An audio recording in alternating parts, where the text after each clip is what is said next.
خبر ہے Peshawar high court سے، جہاں الیکشن کمیشن کو وزیر اعلیٰ خیبر پختونخوا کے خلاف کسی قسم کی انضباطی کارروائی سے روک دیا گیا ہے۔ مزید جانیں گے، ڈان نیوز کے نمائندے عبدالحکیم محمد ہمارے ساتھ موجود ہیں۔ عبدالحکیم، کیا تفصیلات بتائیں گے مزید؟ جی بالکل 2 دسمبر کو الیکشن کمیشن آف پاکستان نے وزیر اعلیٰ خیبر پختونخوا کو ایک نوٹس جاری کیا تھا۔ الیکشن سے اخراجات سے متعلق جوابات طلب کیے گئے تھے، جس کو وزیر اعلیٰ خیبر پختونخوا نے پشاور ہائی کورٹ سے کیا تھا۔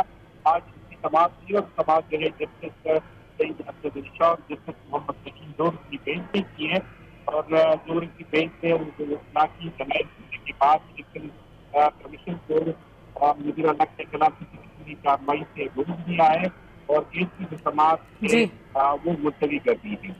شکریہ آپ کا عبدالحکیم۔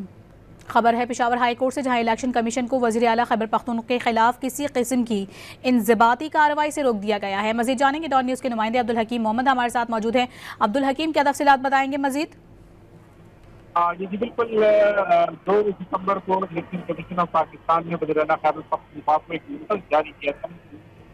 الیکشن سے اخراجات سے متعلق جوابات طلب کیے گئے تھے، جس کو وزیر اعلیٰ خیبر پختونخوا نے پشاور ہائی کورٹ سے کیا تھا۔ آج اس کی سماعت ہوئی اور سماعت جو ہے جسٹس سعید اسد علی شاہ اور جسٹس محمد رشید دونوں کی بینچ نے کی ہے، اور جو ان کی بینچ نے ان کو اطلاع کی جماعت کرنے کے بعد الیکشن کمیشن کو وزیر اعلیٰ کے خلاف کسی قسم کی کارروائی سے روک دیا ہے اور کیس کی جو سماعت ہے وہ ملتوی کر دی ہے۔ شکریہ آپ کا عبدالحکیم۔